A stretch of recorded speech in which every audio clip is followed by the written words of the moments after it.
Hi friends, எல்லாருக்கும் வணக்கம். இன்னைக்கு நைட்டுக்குள்ளேயே பார்த்தீங்கன்னா மொத்தம் 7 கஸ்டமருக்கு கம்பல்சரியாக கொடுத்தே ஆகணும். என்ன பண்ணுறதுனே தெரியலை.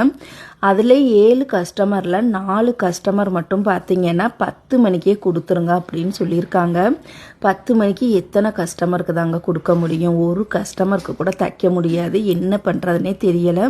அவங்களுமே என்னோட சூழ்நிலையை புரிஞ்சிக்கவே மாட்டேங்கிறாங்க. நாளைக்கு காலையில் கல்யாணத்துக்கு கிளம்புறதுக்கு இன்னைக்கு நைட்டுக்குள்ளே அழகாக எப்போ வேண்டுமானாலும் கொடுத்துடலாம்.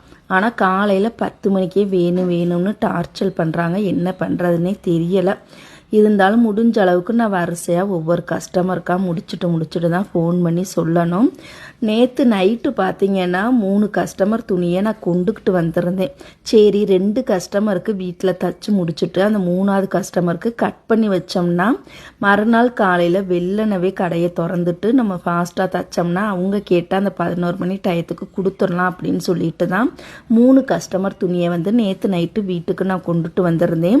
நேற்று ஆனால் என்னால் தைக்க முடியலை. ஏன்னு கேட்டிங்கன்னா புதன்கிழமை காலையில் 11 மணிக்கு கொடுக்க வேண்டிய ட்ரெஸ்ஸுக்கான லைனிங் கிளாத்து நான் கடைக்கு போய் எடுத்துகிட்டு வந்தேன்.